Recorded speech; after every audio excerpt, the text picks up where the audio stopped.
भारत में खालिस्तान तहरीक जो है वो मज़ीद मजबूत होती जा रही है और अपने आखिरी मराहिल में है। 6 जून को एक बड़ा जमे गफ़ीर निकलना या अंदरूनी सतह पर कोई जो इस वक्त तक उन्होंने हिकमत अमली तरतीब दी है सिखों की जानिब से वो काफ़ी मजबूत हो चुकी है। नरेंद्र मोदी साहब को जो खुफिया एजेंसीज हैं उन्होंने कुछ इत्तलात पहुँचाई हैं जिसमें वो सर पकड़ के बैठ गए हैं कि आने वाले दिनों में ये होने क्या वाला है। इस हवाले से एक वीडियो पहले सामने आई है, पहले वो देखते हैं फिर इशू पर मज़ीद बात करते हैं।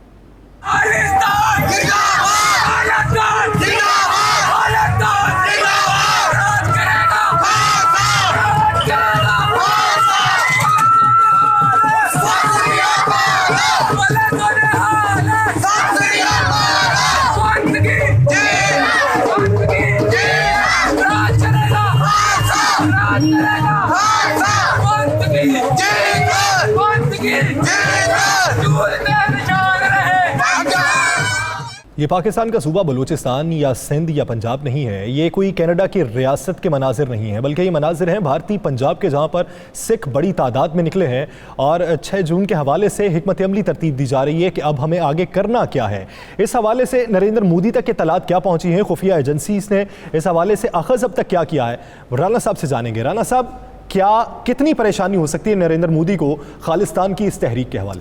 देखें, भारत टूट गया, एक ज़हन में रखिए, इससे ज़्यादा परेशानी Narendra Modi, RSS, Israel, CIA, उन तमाम कुफ्तों को जो भारत को आगे लगाकर सब कुछ करना चाहती थी, जो पूरी दुनिया पे राज करना चाहती थी, खासकर भारत को चौधरी बनाना चाहती थी ना इस पूरे हित्ते का, तो उनके लिए ये परेशानी शुरू हो गया। देखें, भारत अब टूट गया। भारत के अंदर एक तहरीक, आपको पता 3 ऐसे उनके सूबे हैं जहाँ पर तो बिल्कुल अलहदगी की तहरीकें कामयाब हो चुकी हैं। उसके बाद भारत के अंदर कितनी तहरीकें चल रही हैं। मकबूजा कश्मीर में भारत नाकाम हो गया है। अब हो रहता सत्ता जो एक आखिरी हालत है भारत के ऊपर, जो जिसे कहते हैं ना, जो चोट लगी आखिरी, वो चोट ये लगी है कि जनाब अब वो तमाम सिख, वो सिख बरादरी जो खालिस्तान की तहरीक को लेकर चली थी, उस सिख बरादरी ने यह फ़ैसला किया था कि 2020 तक हम खालिस्तान ले के रहेंगे और ये तहरीक वाकई अपनी मंतकी अंजाम तक जा रही है।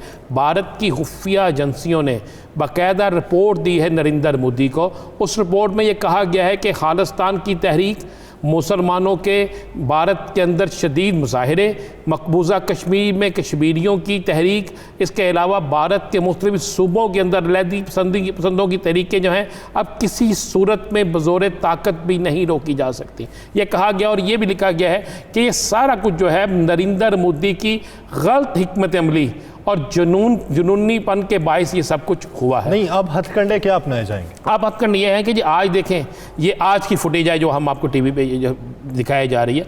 इस फुटेज में आपने देखा है कि सिख निकला है बाहर और सिख क्या नारा लगा रहे हैं कि अब राज करेगा खालिसा, अब बन के रहेगा खालिस्तान। आपको पता है आज तो सिखों ने बाकायदा तमाम सिखों की दुकानों पर खालिस्तान की करेंसी की तस्वीरें लगा दी गई हैं। तमाम सिख जितने थे उनकी दुकानों पर तमाम सिख अफसरान जो हैं उन्होंने आज अपने जो ID है वो खालिस्तान लगा दी है। ये सारा कुछ होना शुरू हो गया है। अब ये इन्होंने प्रोग्राम ये बनाया है कि ये इन्होंने RSS और फ़ौज को हदायत दी है कि आपने बज़ोर ताकत इसको रोकना है। आज 3 रैलियों पर RSS के गुंडों ने पुलिस की, फ़ौज की मौजूदगी में पथराव किया, जिससे हुआ क्या, जिससे सिख ज़ख्मी तो हुए मगर ज़ख्मी होने के बाद ये तहरीक मज़ीद ज़ोर पकड़ गई, इतना ज़ोर पकड़ गई जिसकी इंतहा को नहीं। अब ऐलान ये कर दिया गया है सिख बरादरी की तरफ से, खालिस्तान तहरीक के रहनुमाओं की तरफ से, इनके मजहबी रहनुमाओं की तरफ से कि 6 जून को एक तो भारत का परचम नज़र आतिश होगा। ये मैं आपको बिल्कुल कह रहा हूँ, भारत का परचम भारत के अंदर कई शहरों में नज़र आतिश होगा। उसके बाद क्या होगा कि भारतीय फ़ौज के उन तमाम अफसरान जिन्होंने दरबार साहब पे हमला किया था 1984 में, 6 जून 1984 में, उनके पुतले जो हैं वो नज़र आतिश किए जाएंगे।